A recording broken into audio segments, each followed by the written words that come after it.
बिस्मिल्लाहिर्रहमानिर्रहीम। अस्सलाम वालेकुम। मैं हूं जावेद इकबाल और नाजरीन आपको प्रोग्राम पब्लिक ओपिनियन में खुशामदीद कहते हैं।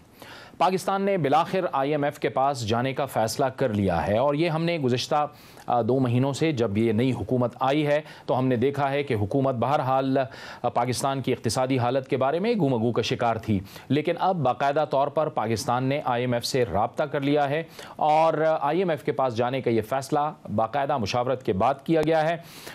यकीनी तौर पर इस पर अपोजिशन की भी बड़ी आवाज़ें उठी हैं, लेकिन हुकूमत का ये कहना है कि हर सूरत में अब उसके लिए ये ज़रूरी हो गया था कि वो पाकिस्तान की अगर मफलूज मईशत है उसे आगे चलाना है तो उसे हर सूरत में IMF के पास जाना पड़ेगा। इंडोनेशिया में पाकिस्तान के वज़ीर ख़जाना असद उमर ने IMF हुक्काम से तफसीली मुलाकात की है। इस मुलाकात के नतीजे में अब IMF अगले चंद रोज़ तक IMF का वफ़द पाकिस्तान आएगा या फिर दूसरी ऑप्शन के तहत वज़ीर ख़जाना अमरीका जाएंगे और IMF से मुज़ाकरात करेंगे। लेकिन यकीनी तौर पर पाकिस्तान के पास वक्त बहुत कम है। इस मुलाकात में कुछ नई बातें सामने आई हैं और वो बातें जो सामने आई हैं वो यकीनी तौर पर तशवीशनाक भी हैं।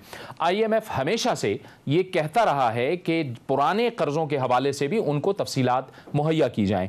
इसी तरह का मुतालबा एक बार फिर IMF ने पाकिस्तान से कर दिया है और पाकिस्तान से कहा गया है कि जो गुज़िश्ता कर्ज़े लिए गए थे वो कहां कहां इस्तेमाल हुए, उस हवाले से भी हमें तफसीलात से आगाह किया जाए। इसके साथ साथ जो दूसरी शर्त है वो ये है कि चीन के हवाले से IMF के तहफ़्फ़ुज़ात सामने आए हैं और याद रहे कि इससे पहले अमरीका भी IMF के हवाले से और ख़ुसूसन चीन के हवाले से अपने तहफ़्फ़ुज़ात का इजहार कर चुका है। अमरीका ने हाल ही दिनों में नया जो बयान दिया है, अमरीकी स्टेट डिपार्टमेंट की तर्जुमान ने, उनका कहना है कि पाकिस्तान चीन के कर्ज़ों की वजह से मुश्किलात में फंसा है और इसी की वजह से उसे IMF के पास जाना पड़ा है। मौजूदा जो हुकूमत ने फ़ैसला किया है वो पाकिस्तान की मईशत के लिए कितना अहम है और क्या इससे पाकिस्तान की जो बिगड़ती हुई मईशत है उसको कोई संभाला मिलेगा, आखिर अवाम के लिए इसमें क्या खबर है। इन तमाम मामलात पर बात करने के लिए हमें ज्वाइन कर रहे हैं टेलीफोन लाइन पर साबिताना और माशी उमूर के माहिर जनाब डॉक्टर सलमान शाह। बहुत बहुत शुक्रिया डॉक्टर साहब, आपने हमें ज्वाइन किया। डॉक्टर साहब, सबसे पहले तो आप ये फरमाइएगा कि ये हमारे पास अब जाहिर है कि वाहिद ऑप्शन रह गई थी कि हम IMF के पास जाएं। नहीं, आई थिंक वाहिद ऑप्शन तो नहीं मैं कहूँगा, लेकिन ये है कि बड़ी इम्पोर्टेंट ऑप्शन है और ये ऑप्शन हमें बिल्कुल एक्सप्लोर भी करनी चाहिए, फिर इसको कंक्लूजन तक लेके भी जाना चाहिए, क्योंकि IMF ऐसा अदारा है तो बना ही इसके लिए है, तो उसके जो मेंबर स्टेट जब कुछ इश्यूज इस किस्म के आते हैं तो IMF उसके लिए खासी एक मैंडेट भी है और एक्सपीरियंस भी है। डॉक्टर साहब, जाहिर है IMF फिर आपसे भी तवक्कुआत रखता है। ये जो शराइत सामने आई हैं, इन शराइत को आप कैसे देखते हैं? एक तो जाहिर है गुज़िश्ता कर्ज़ों के हवाले से, फिर जो चीन से कर्ज़े लिए गए हैं उस हवाले से भी IMF बड़ी तशवीश का शिकार है। देखिए, एक बात तो ये है कि जब आप अपना पाकिस्तान इस वक्त जो इश्यूज हैं हमारे, वो 2 इश्यूज हैं। एक इशू है हमारा ट्रेड डेफिसिट जो बहुत ज़्यादा बढ़ चुका है और तकरीबन 35 अरब डॉलर का है, और दूसरा ये है हमारे बैरून मुल्क के कर्जे, वो 100 अरब डॉलर के करीब हैं और उनकी रिपेमेंट जो है वो तकरीबन 10 अरब डॉलर सालाना है। तो अगर मसला हल करना है तो ये दोनों चीज़ों को हल करना पड़ेगा। तो उस कॉन्टेक्स्ट में कर्जे जो हैं वो बड़े इम्पोर्टेंट हो जाते हैं। डॉक्टर साहब, ये जो जिस खसारे की आप बात कर रहे हैं, मालियाती जो खसारा है, तिजारती खसारा है, इसको अब कैसे कम करना है और फिर इन मामलात में डिसिप्लिन भी लाना है। फिर साथ में IMF ये भी कहती है कि टैक्सों का जो बेस है वो भी आपको बढ़ाना है। ये तो आप नहीं समझते कि ये वही बातें हैं जो वज़ीर आज़म इमरान खान साहब की अपनी हिकमत अमली में भी मौजूद हैं और वो कहते रहे हैं इस हवाले से? जी, ये बिल्कुल जाहिर है कि सबसे बड़ा जो इशू है वो तो हमारा ट्रेड डेफिसिट का है और उसकी वजह से जो हमारे बैलेंस ऑफ पेमेंट क्राइसिस हुआ है, उसको हल करने के लिए हमने कर्जों का जो बोझ है उसको नीचे लेके आना है और दूसरा हमने करंट अकाउंट डेफिसिट को नीचे लेके आना है और उस तरफ हम ऑलरेडी स्टार्ट कर चुके हैं। एक तो आपकी करेंसी जो है क्योंकि आपके पास रिजर्व्स नहीं थे, आप उस करेंसी को डिफेंड नहीं कर पाए और वो डॉलर महंगा भी हो गया। दूसरी तरफ इंटरेस्ट रेट भी आपने बढ़ा दिए। अब जाके IMF से जब बातचीत होगी तो हम स्ट्रक्चरल एडजस्टमेंट रिफॉर्म प्रोग्राम पे बात करेंगे कि पाकिस्तान की इकोनॉमी की जो कम्पिटिटिवनेस है, जो प्रोडक्टिविटी है, वो कैसे बढ़ेगी, जो हमारी कॉस्ट ऑफ डूइंग बिजनेस है वो कैसे कम करेंगे, पावर सेक्टर में कैसे रिफॉर्म करेंगे, इंस्टीट्यूशनल जो हमारी गवर्नेंस फेलियर्स हैं वो कैसे ठीक करेंगे, जो स्टेट ओन्ड एंटरप्राइजेज बहुत बड़े बड़े खसारे कर रही हैं उसको कैसे हल करेंगे, पावर सेक्टर के मसले कैसे हल करेंगे, और गर्दशी कर्जे जो बने हुए हैं उनको कैसे हल करेंगे, गैस के ऊपर जो कर्जे बने हुए हैं उनको कैसे करेंगे। तो ये बहुत बड़ा एक एजेंडा है। तो आई थिंक कि हमने पूरे एजेंडे पे काम करना है। अगर वो पूरे एजेंडे पे हम काम करते हैं तो अगले 6 माह से तकरीबन 2 साल में ये रिफॉर्म मुकम्मल करते हैं तो फिर पाकिस्तान की इकॉनमी जो है वो सस्टेनेबल तरीके से तेजी से ग्रो भी करेगी और फिर दोबारा हमें IMF के पास नहीं जाना पड़ेगा। डॉक्टर साहब, इसमें ये बैलेंस ऑफ पेमेंट के लिए हम गालिबन चीन के पास भी गए थे और उन्होंने भी कुछ पैसे दिए थे, 1.5 अरब डॉलर दिए थे, वो भी इस्तेमाल हो चुके हैं। जी देखें, बात ये है कि इस वक्त जो खसारा, जैसे मैंने पहले कहा कि करंट अकाउंट डेफिसिट को जो है वो कम अज कम आपको 17 से 18 अरब डॉलर सालाना का डेफिसिट चल रहा है और उसको जाहिर है हमें कम करना पड़ेगा। इतना ज़्यादा हम डेफिसिट नहीं लेके चल सकते। दूसरी तरफ कर्जों का जो रिपेयरमेंट है वो 8 से 10 अरब डॉलर सालाना जाएगी, तो वो भी हम नहीं सपोर्ट कर सकते।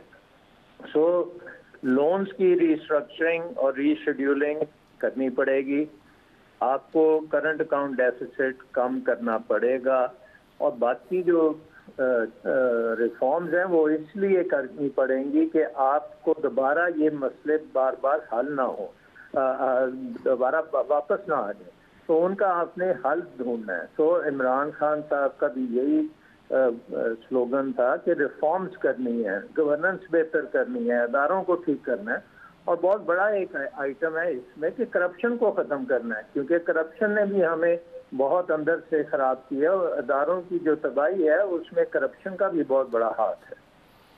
इसमें डॉक्टर साहब ये टैक्स के जो बेसिस हैं इसको बढ़ाने के हवाले से अगर हम बात करें तो ये कुछ ऐसे है कि 600 से 850 के दरमियान जो है वो टैक्स चोरी हो रहा है।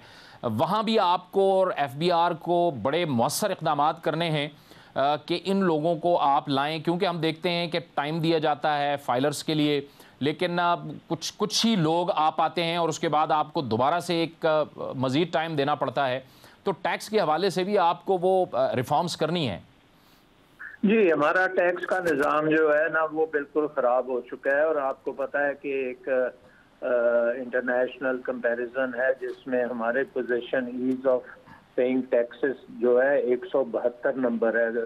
190 मुल्कों में से 172 नंबर के हैं कि बहुत मुश्किल है पाकिस्तान में टैक्स देना, क्योंकि टैक्स का निज़ाम बहुत ख़राब है, बहुत कॉम्प्लिकेटेड कर दिया गया है, इसको जान के कॉम्प्लिकेटेड किया गया है ताकि फिर वो करप्शन के दरवाजे खुलें।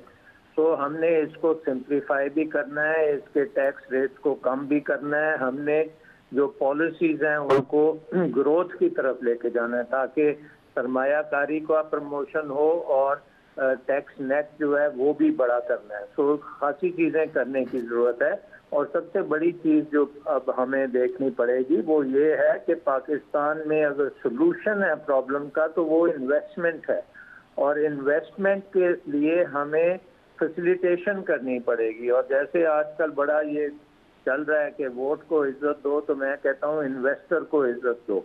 इन्वेस्टर को आप पाकिस्तान में लेके आए, डोमेस्टिक इन्वेस्टर से भी इन्वेस्टमेंट होनी चाहिए, ओवरसीज पाकिस्तानीज को भी इन्वेस्टमेंट करनी चाहिए और फॉरेन इन्वेस्टर को भी इन्वेस्टमेंट करनी चाहिए। ये बड़ी मकदार में जब इन्वेस्टमेंट आएगी, अगर 8 से 10 अरब डॉलर सालाना की इन्वेस्टमेंट अगर आनी शुरू हो तो उसी लिहाज से आपको कर्जे नहीं लेने पड़ेंगे और आपकी इकोनॉमी जो है वो डेट से निकलना शुरू होगी। सो आई थिंक फोकस हमें बड़ा क्लियर रखना चाहिए। इन्वेस्टर को हमारा सोल्यूशन जो है वो इन्वेस्टमेंट है। इन्वेस्टमेंट जितनी हम लाएंगे उसी से कारखाने बनेंगे, उसी से घर बनेंगे, उसी से नौकरियां मिलेंगी। तो इन्वेस्टमेंट जो है उसको हमने नंबर 1 प्रायोरिटी देनी है।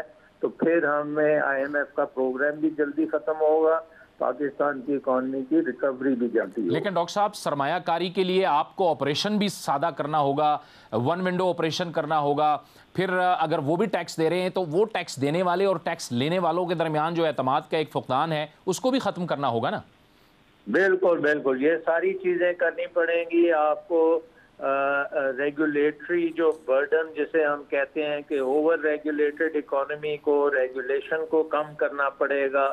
आपको अपने तरीक़ेकार आसान बनाने पड़ेंगे, आपको वन विंडो ऑपरेशंस करनी पड़ेंगी। और सबसे इम्पोर्टेंट चीज़ है कि हुकूमत का फोकस होना चाहिए इन्वेस्टमेंट पे। हुकूमत अगर इन्वेस्टमेंट लाने में बड़ी मकदार में कामयाब हो जाए और पाकिस्तान एक बड़ी अच्छी इन्वेस्टमेंट डेस्टिनेशन बन सकता है। और हुकूमत का मेरे ख्याल में काम ये है कि तमाम वो पॉलिसीज़ बनाएं जिससे पाकिस्तान एक ग्लोबल इन्वेस्टमेंट डेस्टिनेशन बन जाए। और हमें पता है कि हमारे पास इस वक्त CPEC का मंसूबा है जो बहुत बड़ा मंसूबा है, जो पाकिस्तान को ग्लोबली कनेक्ट करेगा और एक राहदारी बन रही है जो पूरी दुनिया इस्तेमाल करेगी। तो ये एक बहुत पॉजिटिव चीज़ है और हमें चाहिए कि हम पूरी दुनिया में हम अपनी ये अपॉर्चुनिटीज़ को मार्केट भी करें। डॉक्टर साहब, हमारी जो मईशत है उसका एक बहुत बड़ा हिस्सा जो है वो इनफॉर्मल इकॉनमी की शक्ल में भी हमारे सामने मौजूद है। अरबों रुपए का, करोड़ों का, खरबों का बिजनेस हो रहा है, लेकिन वो नेट के अंदर मौजूद नहीं है। उसको भी तवज्जो देनी होगी, उसको भी नेट में लाना ही होगा ना जी। जी बिल्कुल लाना पड़ेगा। और उसका बेस्ट तरीका ये है कि आप अपने जो प्रोसेसेस हैं, प्रोसीजर्स हैं, उनको सिंप्लीफाई करें, इतना आसान करें कि बिल्कुल एक अनपढ़ भी कोई हो तो वो भी उसको फॉलो कर सके। और एक अगर कोई दुकानदार है, छोटा दुकानदार है, छोटा बिजनेस वाला है, प्राइवेट नौकरी करने वाला है, वो भी आसानी से पे कर सके। अगर आप ये इस तरह की सिंप्लीफिकेशन करेंगे तो जाहिर है कि टैक्स नेट में आना आसान होगा। सो हमें करना ये है कि टैक्स नेट में आना आसान होना चाहिए और टैक्स नेट के बाहर अगर हम रहते हैं तो वो मुश्किल होना चाहिए। So I think we can manage it. और पाकिस्तान एक बड़ा मुल्क है, लोग बड़े पेट्रियाटिक हैं, लोग आई मीन अगर चंदा देने के लिए तैयार होते हैं तो टैक्स क्या बात है, वो भी देंगे। बट शर्त यह है कि उसको आसान किया जाए, सिंप्लीफाई किया जाए। डॉक्टर साहब, एक और बड़ा अहम मामला है जिस हवाले से जाहिर है कि मुस्लिम लीग नून और पीपल्स पार्टी और दीगर जमातें वो बड़ी हसास होंगी, लेकिन आपकी नज़र में क्या IMF की नज़र 18वीं आईनी तरमीम और NFC अवार्ड के हवाले से भी होगी? क्योंकि वहाँ पर भी ये कहा जा रहा है कि शायद वसाइल बहुत ज़्यादा सूबों को चले गए और विफाक जो है वो कंगला रह गया। जी, उसमें हमें देखना पड़ेगा कि डेवोल्यूशन जो है उसको हम इकोनॉमिकली कैसे कर सकते हैं। ये नहीं होना चाहिए कि अगर एक चीज़ डिवॉल्व हुई है तो उसके अखराजात जो हैं वो तो सारे फेडरल गवर्नमेंट उठाए और जो रिस्पॉन्सिबिलिटीज़ हैं वो प्रोविंसेस की हों। सो उसमें बैलेंस लाना ज़रूरी होगा। तो आई थिंक वो करना कोई इतनी मुश्किल बात नहीं होगी।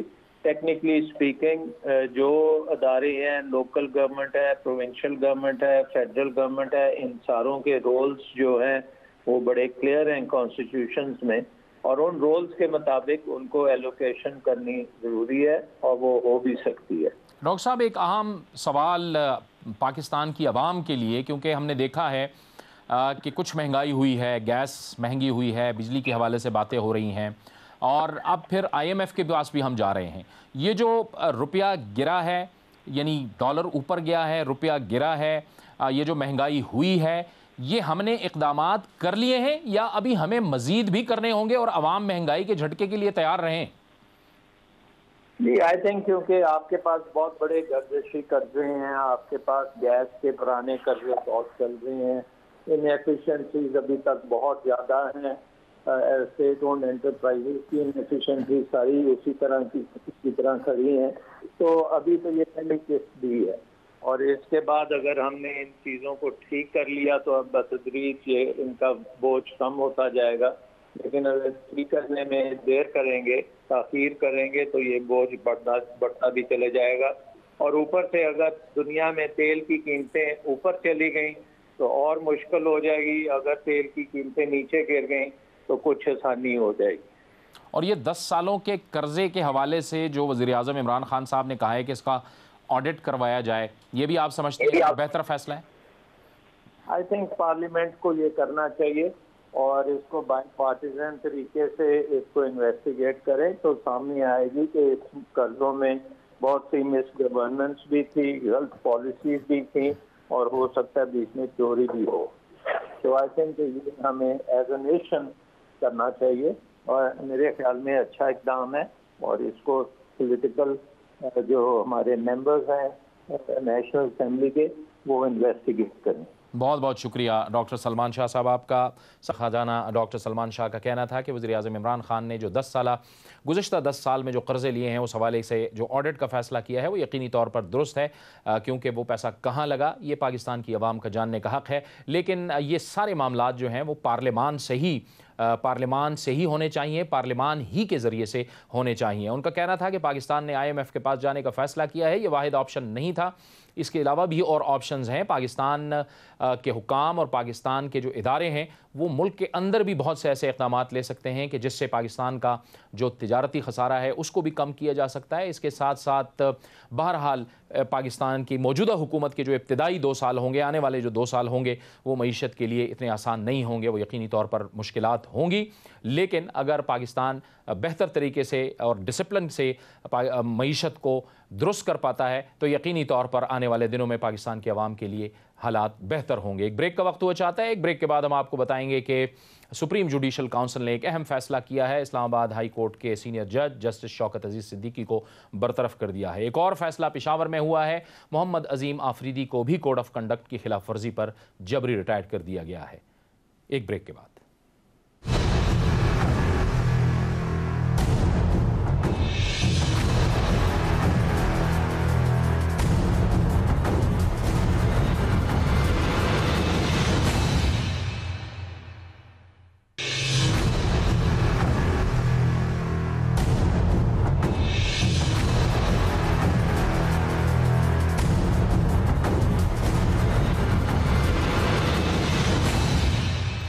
प्रोग्राम में नाज़रीन एक बार फिर आपको खुशामदीद कहते हैं। इंतहाई अहम फैसला हुआ है। गुज़िश्ता रोज़ सुप्रीम जुडिशल काउंसिल की सिफारिश पर इस्लामाबाद हाई कोर्ट के सीनियर जज जस्टिस शौकत अजीज़ सिद्दीकी को उनके ओहदे से बरतरफ कर दिया गया। उन्होंने जुलाई के महीने में एक तकरीर की थी डिस्ट्रिक्ट बार एसोसिएशन रावलपिंडी के वकला से, और उस तकरीर में उन्होंने जज साहिबान और अहम फ़ौजी इदारे को तनकीद का निशाना बनाया था। तो अहम फ़ैसला हुआ है। तकरीबन 47 साल बाद ये दूसरी बार का वाक़या है कि किसी जज को बरतरफ किया गया है कोड ऑफ कंडक्ट की खिलाफ वर्जी के हवाले से।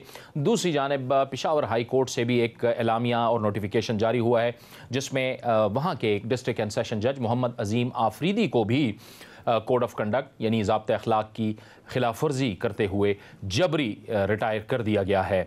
उन पर भी इंक्वायरी के बाद ये फ़ैसला किया गया है कि उन्होंने एक तो बराह रास्त सीनियर जज साहिबान पर इल्ज़ामात लगाए थे और फिर उन्होंने जो थ्रू प्रॉपर चैनल जिसको कहा जाता है उसको इस्तेमाल नहीं किया था और बाला बाला उन्होंने खतूत भेजे थे, तो उनको भी जबरी रिटायर कर दिया गया है। 1973 के आइन के आर्टिकल 209(6) के तहत यह फैसला किया गया है। यकीनी तौर पर यह एक अहम फैसला भी है और अहम पैगाम भी है। इसी पर बात करने के लिए हमें ज्वाइन कर रहे हैं Islamabad high court bar association जनाब सैयद जावेद अकबर शाह। बहुत बहुत शुक्रिया जावेद साहब, आपने हमें ज्वाइन किया। यकीनी तौर पर यह एक बहुत बड़ा फैसला है और एक बहुत बड़ा मैसेज है। बहुत बड़ा मैसेज है। जिस तरह कि आपने बताया कि निसफ सदी के बाद किसी जज को सुप्रीम जुडिशल काउंसिल ने माज़ूल किया है, और एक तरह से ये खुशाइंद बात है कि जज अगर मिसकंडक्ट करे तो उसे माज़ूल किया जा सकता है और उसे किया जाना चाहिए। जहाँ तक मौसूफ़ शौकत अजीज़ सिद्दीकी साहब का ताल्लुक़ है तो वो हर रोज़ मिसकंडक्ट के मुर्तकिब होते थे अपनी अदालत में, हर आने वाले बंदे की बेइज्जती करते थे, वकला के साथ मिसबिहेव करते थे और वकला को बहुत ज़्यादा शिकायत थी। उनके ख़िलाफ़ 3-4 रेफरेंसेस मौजूद थे, लेकिन एक रेफरेंस जिसकी बेस पर उन्हें बरतरफ किया गया है वो रेफरेंस पिंडी जुलाई, जिस तरह कि आपने फरमाया, रावलपिंडी बार में 21 जुलाई को उन्होंने तकरीर की थी। और चूँकि वो एक ऐसा इंसिडेंट था कि जिसके लिए मज़ीद शहादत की ज़रूरत नहीं थी और मज़ीद ट्रायल की ज़रूरत नहीं थी, तो जज साहब को show cause notice supreme judicial council ने जारी किया और उसका जज साहब ने जवाब दिया और उनकी पर्सनल हियरिंग भी हुई। And the supreme judicial council decided that trial is not necessary, so they proceeded against him and they recommended his removal to the President of Pakistan and he accordingly approved it. So judge is removed. ठीक है शाह साहब, इसमें हमने देखा कि इस दौरान भी जब मुख्तलिफ़ केसेस की समाअत होती रही उन पर एतराज़ात भी उठते रहे, तो एक तो ये एतराज़ भी उठा कि वो मुस्लिम लीग नून से ताल्लुक़ रखने वाले एक बहुत करीबी जो एडवाइज़र थे इरफान सिद्दीकी साहब, उनके भी कज़न थे, लिहाजा एक ख़ास जहनीत के साथ वो बैठते थे और रिमार्क्स भी देते थे। इस जगह पे बैठ के आपको बहुत बड़ी एहतियात करने की ज़रूरत होती है और जब आप इस लेवल पे जाते हैं तो फिर ज़ाहिर है लोगों की आपसे तवक्कुआत भी होती हैं, लेकिन आपको भी अपने कंडक्ट के ज़रिए बहुत बड़े बड़े फ़ैसले करने होते हैं कि जिस पर आपकी अपनी शख्सियत या आपकी अपनी सियासी वाबस्तगी या आपकी अपनी एक जो सोच होती है, चाहे वो एग्रेसिव हो चाहे कुछ हो, वो उन फैसलों पे असरअंदाज ना हो। लेकिन जहाँ तक मौसूफ के कंडक्ट का ताल्लुक़ है, वो जमात इस्लामी को हमेशा फेवर करते रहे और जमात इस्लामी के वकील आते थे, बल्कि लोग उन्हें चुन कर वकील करते थे, उनको ढूंढ कर वकील करते थे और वो चंद एक वकील मशहूर थे। मुनासिब नहीं है मेरी ज़ात के लिए और इस फोरम के लिए कि मैं उनका नाम लूँ, और रिलीफ लेने के लिए मुँह मांगी फ़ीसें उन्हें अदा करते थे। इसके अलावा भी मौसूफ के जानने वाले थे और ये इनका कंडक्ट जो है वो काबिल मज़म्मत है। मैं एक दो नाम लिए बगैर एक दो वाक़यात आपको बता देता हूँ कि एक दफ़ा एक वकील साहब के ख़िलाफ़ उन्होंने प्रोसीड किया, तौहीन अदालत में उसका लाइसेंस सस्पेंड कर दिया और जब उसकी इन कैमरा उनके चैम्बर में समाअत हो रही थी, उन्होंने तलब किया था, तो उन्होंने अपने जानने वाले वकला और उनके जिसमें उनके बेटे भी थे और लोग भी थे, वो असला से लैस होकर आए। उन्होंने अदालत को कॉर्डन ऑफ कर लिया और उसको डराने धमकाने के लिए। ठीक। और जज साहब जिस केस को लगवाना चाहते थे उस केस के लिए किसी को कह देते थे, अपने दोस्त को या वकील को, तो वो पेटिशन दायर कर देता था और जज साहब अपनी मर्ज़ी का उसमें रिलीफ देते थे।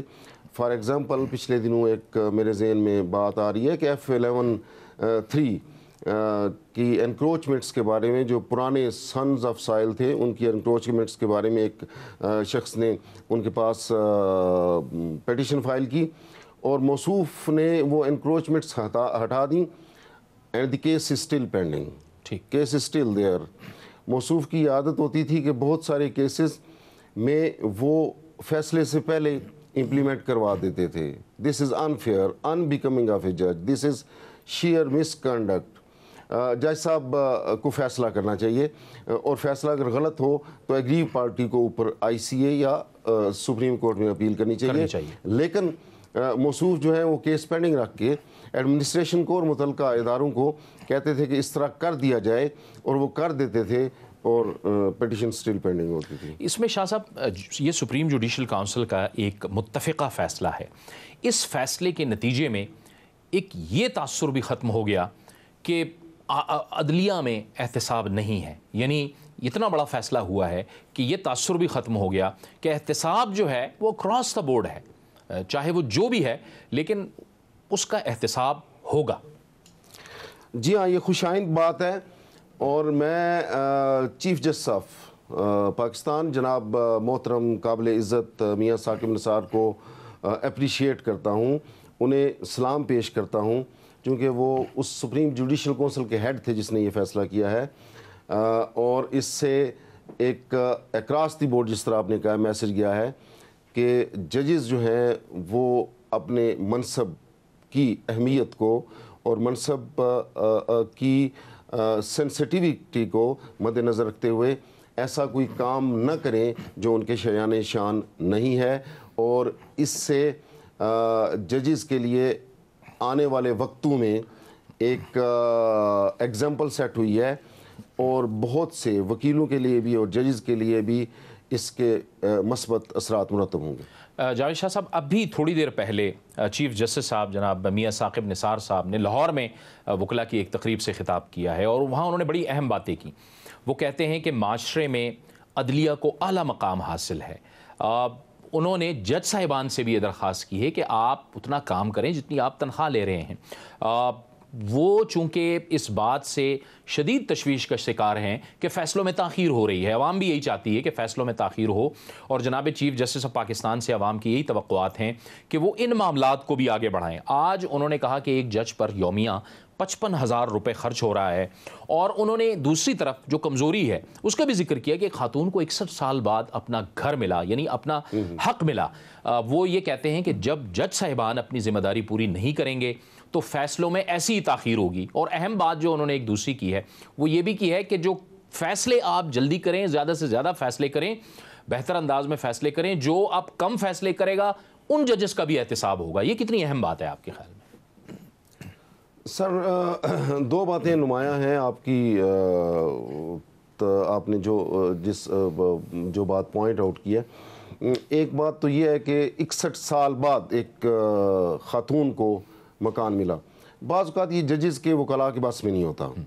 मैं इसको आपकी फ्लिप साइड बताता हूँ कि एक केस चल रहा है, सुप्रीम कोर्ट तक पहुँचा है, सुप्रीम कोर्ट ने ये फैसला किया है कि केस की ट्रायल गलत हुई है या ये चीज़ जो है केस में होनी चाहिए थी, इस इशू पर जज साहब को फाइंडिंग देनी चाहिए थी, तो वो केस वापस चला जाता है।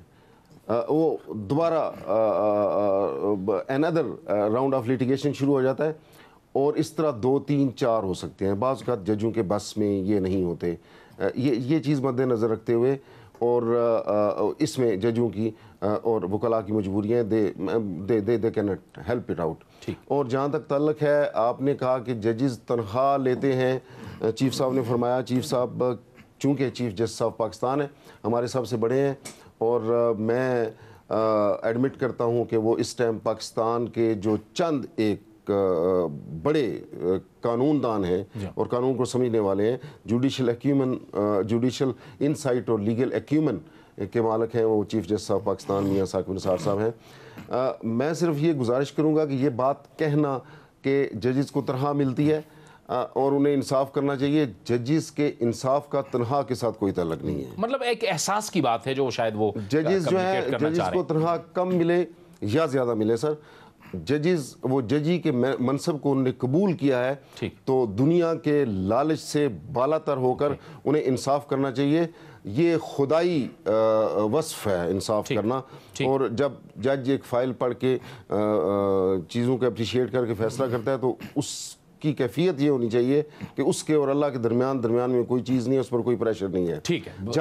जहाँ तक सर ताल्लुक है फैसिलिटेट करने का, तो बहरहाल जजेस ह्यूमन बीइंग होते हैं, उन्हें आप दुनिया की छोटी मोटी ज़रूरतों से और दुनिया की जो मजबूरियां हैं बच्चों की खर्चे की, उनसे बेनियाज करेंगे। ये आइडियल तरीका है। हज़रत उमर रज़ियल्लाहु तआला अन्हु के दौर में वो जो कम से कम मुआवजा देते थे, वो तारीख में लिखा है, वो 39 बकरियों के बराबर होता था, जो आजकल इन जजों की तनख्वाह जिनको मिली है उससे भी ज़्यादा है। बहुत बहुत शुक्रिया सैयद जावेद अकबर शाह साहब, सदर Islamabad high court bar association. इंतहाई अहम मौजू पे गुफ्तगू कर रहे थे, और इस बात में तो कोई दो राय नहीं है। कई बार हमने ख़ुद सुप्रीम कोर्ट में जाके, मैं ख़ुद बैठा हूँ और जनाब चीफ जस्टिस मियां साकिब निसार साहब की अदालत को हमने सुना है। वो हर केस के अंदर ख़ुद बहुत ज़्यादा इन्वॉल्व होते हैं, बहुत ज़्यादा तवज्जो से और गौर से चीज़ों को सुनते हैं, समाअत करते हैं और उसके बाद वो फ़ैसला देते हैं। यकीनी तौर पर वो चाहते हैं कि पाकिस्तान का जो जुडिशल निज़ाम है, पाकिस्तान में अदल इंसाफ का निज़ाम है,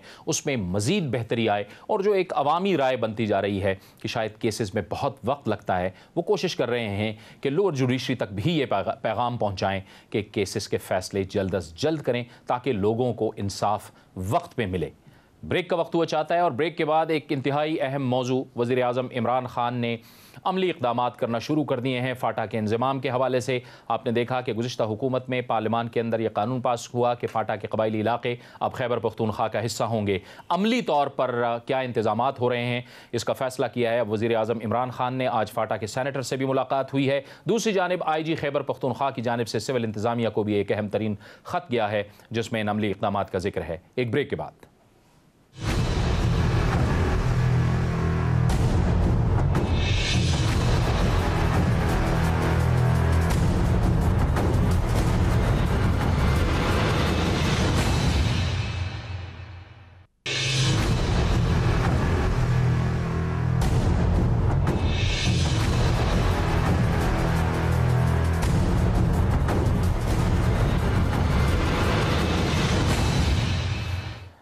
प्रोग्राम में नाज़रीन एक बार फिर आपको खुशामदीद कहते हैं। फ़ाटा के हवाले से अहम इक़दामात होने जा रहे हैं। वज़ीर आज़म इमरान खान ने आज फ़ाटा के सेनेटर से अहम मुलाकात की है और उसमें फ़ाटा के इंज़माम के हवाले से भी तफसीली बातचीत की गई है। फ़ाटा में जो इंतज़ामी मामलात हैं उस हवाले से भी तफसील से बातचीत की गई है। लेकिन इसके साथ साथ फ़ाटा जो कबायली इलाके थे अब वो ज़ाहिर है कि खैबर पख्तूनख्वा में ज़म हो चुके हैं। इंतज़ामी तौर पर उन्हें हर सूरत में अब मुंसलिक करना है खैबर पख्तूनख्वा सूबे के साथ। यकीनी तौर पर इसमें बहुत से चैलेंजेस मौजूद हैं, लेकिन उन चैलेंजेस को कैसे उनसे निकलना है और उनको पूरा करना है और बड़े अहसन तरीके से इन कबायली इलाकों को खैबर पख्तूनख्वा का हिस्सा बनाना है, ये यकीनी तौर पर वज़ीर आज़म इमरान खान के लिए एक बहुत बड़ा चैलेंज है। लेकिन दूसरी तरफ हम देखते हैं कि IG खैबर पख्तूनख्वा ने सिविल इंतज़ामिया को एक ख़त लिखा है और अब ऐसा लग रहा है कि अमली इक़दामात इस हवाले से शुरू हो चुके हैं। इस ख़त में इंतज़ामी तौर पर कुछ फ़ैसले किए गए हैं और ये कहा गया है कि मालाकंड का जो ज़िला है यानी RPO मालाकंड जो होंगे वो बाजवड़ और RPO मर्दान वो महमंद एजेंसी के मामलात को देखेंगे, यानी मामलात में इस एजेंसी के साथ वो ताउन करेंगे। इसके साथ साथ CCP पेशावर, ज़िला खैबर और FR पेशावर में आर्मी और सिविल इंतज़ामिया के साथ वो ताउन करेंगे। DIG कोहाट जो हैं वो उनसे मुंसलिक औरकज़ई एजेंसी और FR कोहाट में वहाँ की इंतज़ामिया के साथ ताउन करेंगे। DIG ज़िला शुमाली वज़ीरिस्तान, FR बनू और FR लकी मरवत में इंतज़ामिया के साथ ताउन करेंगे। DIG DI खान जनूबी वज़ीरिस्तान में सिविल इंतज़ामिया और सिक्योरिटी फोर्सेस के साथ ताउन करेंगे, जबकि DIG DI Khan FR DI Khan tank में सिविल इंतज़ामिया और सिक्योरिटी फोर्सेस के साथ ताउन करेंगे। बुनियादी तौर पर फोकल अफसरान का तकर्रुर किया गया है और अब ये एक स्टेप अहेड हुआ है, एक स्टेप हम आगे गए हैं जिसमें कबायली इलाकों को खैबर पख्तूनख्वा का हिस्सा बनाया जाएगा। किन किन मुश्किलात से गुज़रना होगा और क्या मज़ीद इक़दामात हैं जो लेने होंगे, क्योंकि यकीनी तौर पर ये जो कबायली इलाके थे ये पाकिस्तान के बड़े पेचीदा इलाके रहे हैं। यहाँ पर सेहत के हवाले से, यहाँ पर तालीम के हवाले से और बहुत सी जो बुनियादी सहूलियात हैं उस हवाले से भी बड़े मसाइल रहे हैं। इन तमाम मामलात पर बात करने के लिए आज हमने दावत दी अपने स्टूडियोज़ में तहरीक इंसाफ के रहनुमा जनाब अजमल खान वज़ीर। अजमल वज़ीर साहब, बहुत शुक्रिया आपको आज इस प्रोग्राम में दावत देने का मकसद ये था कि हमें मालूम है कि आप बड़े अरसे से फ़ाटा के लिए आवाज़ उठाते रहे। जब इमरान खान ने ड्रोन के ख़िलाफ़ जलसे किए और नेटो सप्लाई रोकी पेशावर के अंदर, तो आपका ताल्लुक़ उस वक्त PMLQ से था, लेकिन आप उनके साथ खड़े रहे। फिर इस इस्लामाबाद के अंदर बड़े धरने हुए, कबायलियों के साथ आप मौजूद रहे। आपने ख़ुद इस पर बहुत काम किया है, बहुत कंट्रीब्यूशन है और ये मैं जानता हूँ इस बात को। अब बताइए अजमल वज़ीर साहब के क्या अहम मराहिल हैं जो वज़ीर आज़म साहब को अब तय करने हैं?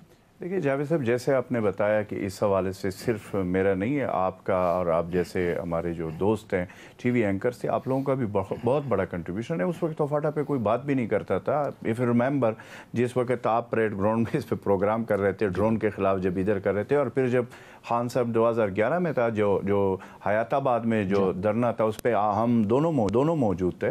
तो बात ये है कि अल्लाह करके अल्लाह ने बहुत फजल किया कि ये जो फ़ैसला था, जो हमारी मेहनत थी, इस हवाले से वहाँ के जो आवाम के जो मसाइल थे वो फ़ाटा मर्ज हो गया KPK में। अब वो प्रोसेस शुरू है जो मर्ज का, जिस तरीके से अभी आपने फरमाया कि मेरी कुछ दिन पहले IG खैबर पख्तूनख्वा से मुलाकात हुई थी, सलाहुद्दीन से, क्योंकि उनका ख़ुद ताल्लुक़ भी फाटा से, वज़ीरिस्तान से, तो इस हवाले से ख़ुद भी उसका एक इंटरेस्ट है। और इसी पे हमने डिस्कस किया कि जी इसको अब इस तरीके से करें ताकि जो अमलदारी है कानून की वो वहाँ तक नज़र भी आए और वहाँ पे काम शुरू हो जाए। और इस हवाले से आज सेनेटर्स मिले, उससे पहले MNAs भी मिले हैं खान साहब से, और इस पे पूरा काम हो रहा है। और खान साहब ने इसके हवाले से एक टास्क फोर्स भी बनाया हुआ है और वो भी काम कर रहा है। काम इस पे शुरू है, लेकिन आपको जैसे पता है कि इस वक्त पूरे मुल्क में माशी सूरत हाल आपके सामने हैं, क्योंकि जो पिछले अदवार के जो हुक्मरान रहे हैं उन्होंने मुल्क का बेड़ा गर्क करके मईशत का भी तबाह किए हुए। तो चूँकि मसाइल बहुत ज़्यादा है, उसमें से भी चूँकि मैं ये ख़ुद ज़ाती तौर पर जानता हूँ कि इमरान खान साहब के दिल के बहुत करीब है फाटा, और बहुत हसास रहे हैं इस मामले में, और उस मसरूफियात के बावजूद भी हर हफ्ते फाटा के हवाले से कभी टास्क फोर्स, कभी MNAs, कभी सेनेटर्स, और मेरी ख़ुद उस दिन उनसे वो हुई थी, कांटेक्ट हुआ था। तो चूँकि वो मसरूफ़ थे मीटिंग्स में, तो मेरा ख़ुद भी इस हवाले से प्रोग्राम है कि उनको जो मेरा इनपुट है मैं ख़ुद भी दूंगा और उनको बताऊंगा कि वहाँ पे हमें कौन कौन सी चीज़ें फ़र्स्ट प्रायोरिटी में करनी चाहिए, ताकि वहाँ पे जो हालात हैं और जो आपने देखे हुए उनके महरूमियाँ हैं, उनके जो दूसरे मसाइल है, उनको हम एड्रेस करें। अजमल साहब ये बताइएगा कि देखें शुमाली और जनूबी वज़ीरिस्तान के अंदर पाकिस्तान की अफवाज, तकरीबन तमाम फाटा के जो कबायली इलाके हैं उनमें पाकिस्तान की अफवाज ने भरपूर ऑपरेशंस किए हैं।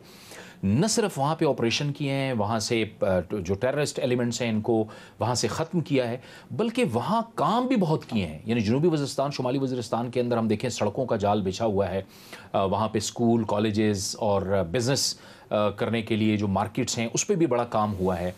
क्या अब होगा इमरान खान साहब के लिए कि अब वहाँ पे उन्होंने करना होगा, चीज़ों को इंटैक्ट करना होगा, तालीम के हवाले से, खुसूसन सेहत के हवाले से।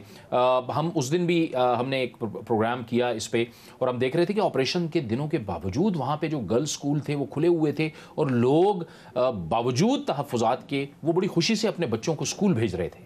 देखिए, ये तो आपके इल्म में है कि वहाँ पे जिस तरह के हालात गुजरे हैं, और वो जो आप इंफ्रास्ट्रक्चर की बात कर रहे हैं उस पर बिल्कुल काम हो रहा है, और कुछ काम हो चुका है और हो भी रहा है। और स्पेशली अफवाज पाकिस्तान ने वहाँ पे जो काम किया है वो नज़र आ रहा है। हम खुद वहाँ के रहने वाले देखते हैं, सड़कें भी बने हैं, कैडेट कॉलेज भी बने हैं, और भी काफ़ी चीज़ें हेल्थ में भी और एजुकेशन में भी। लेकिन फिर भी मैं ये समझता हूँ कि ये वो एक महदूद, क्योंकि हालात वो वॉर जोन था और काफ़ी अरसे से रहा है, तो उसमें अभी जो है मेरी तो अपनी हुकूमत से और खान साहब से यही अभी इंशाल्लाह मैं ये बात करूँगा कि फाटा को अब फाटा हम न कहें। ये अब खैबर पख्तूनख्वा का हिस्सा जब बन चुका है, जब कानून साजी हो चुकी है, तो जो भी वहाँ के खैबर पख्तूनख्वा के अवाम को जो भी सहूलियात मुयस्सर हैं वही चीज़ें, चाहे वो सेहत के हवाले से सेहत कार्ड हो, चाहे वो दूसरी चीज़ें हों, एजुकेशन के हवाले से हो, वही सिस्टम हमने एज़ इट इज़ वहाँ जो ट्राइबल एरियाज़ हैं जो अभी मर्ज हो चुके हैं, ये जो हमारे अज़ला हैं उनमें ये देने हैं। और इस हवाले से फिर मैं वही बात करूँगा, क्योंकि पहले की हुकूमतों में आप देखें, नवाज शरीफ का जब वज़ीर आज़म थे हम ओपनली कहते थे कि उनका इंटरेस्ट ही नहीं है, उनका इंटरेस्ट। लेकिन अब जब खान साहब वज़ीर आज़म बने हैं, तो चूँकि इमरान खान साहब का पहले इंटरेस्ट फाटा के हवाले से, और दूसरा ये कि उसको बताने से ज़्यादा वो हमसे ज़्यादा जानते हैं, वो वहाँ पे ट्रैवल कर चुके हैं, वहाँ पे रह चुके हैं, वहाँ पे आपको पता है साउथ वज़ीरिस्तान का एक उसका रिश्ता है। और इस तरह जो कबायली हमारे इलाके हैं उनके हवाले से उनको दर्द और तकलीफ़ जितना इमरान खान साहब महसूस कर सकते हैं या कर रहे हैं, इतना कोई और लीडर पाकिस्तान का कर नहीं सकता। और ये रिकॉर्ड पे है। और जिस वक्त हम साथ दे रहे थे उस वक्त हम PTI में नहीं थे, लेकिन हमें पता था कि ये खान साहब का जो विजन है फाटा के हवाले से और अल पाकिस्तान के हवाले से, हम उस वक्त भी डिफेंड करते थे टीवी पे, हालांकि हम दूसरी जमात में बैठे होते थे, आपको याद है अच्छी तरीके से। अभी भी जब मैंने ज्वाइन भी किया तो मुझे खान साहब ने टिकट का ऑफ़र किया था, और ओपनली वो जो वीडियो रिकॉर्ड भी हमने किया, उसमें मैंने कहा कि मैं टिकट के लिए, अगर मैं उस वक्त ये ऐलान करता तो लोग ये कहते कि जी ये टिकट के लिए आया, लेकिन मैंने कहा कि नहीं, हमें इस मुल्क के लिए इमरान खान को वज़ीर आज़म बनाना ज़रूरी है ताकि पाकिस्तान के अवाम के मसाइल हल हो। और इन फिर वही बात आ जाती है, करता है गैर पार्लिमानी ज़बानें, लेकिन हकीकत ये कि जितने भी चोर डाकू है उनसे जान छुड़े। और जो आज पाकिस्तान की माशी सूरत हाल जिस जगह पे उन्होंने पहुंचाई है उसको ठीक करने के लिए वो दिन रात मेहनत कर रहे हैं। और यही हम चाहते थे और यही हमारा ये बात अजमल साहब मेरे भी पर्सनल नॉलेज में है कि जितने पैसे जब ऑपरेशंस हो रहे थे वहाँ पे चाहिए थे, इसहाक डार साहब वो पैसे नहीं देते थे। उन्होंने इस मामले को संजीदा ही नहीं लिया। ये आपकी मुल्क की सालमियत का मामला है, नेशनल सिक्योरिटी का मामला है। ये इतने अहम इलाके हैं जिनको हमने मेन स्ट्रीम में लाना था, लेकिन आप पैसे ही नहीं देते थे। आप मेट्रो में और इन फजूल चीज़ों में लगे हुए थे। और आप जो आपकी मुल्क की सालमियत का अहम मामला है उस तरफ आपकी तवज्जो नहीं है। देखिए, मैं आपको सिर्फ इसका एक मिसाल दे दूं उनके इंटरेस्ट का कि वो जब ये फैसला हो गया, ये जो प्राइम मिनिस्टर ने उस वक्त के प्राइम मिनिस्टर ने वो कमेटी बनाई थी, उनके अपने सिफारिशात थे, फिर अपने सिफारिशात पे भी अमल दरामद नहीं कर रहे थे।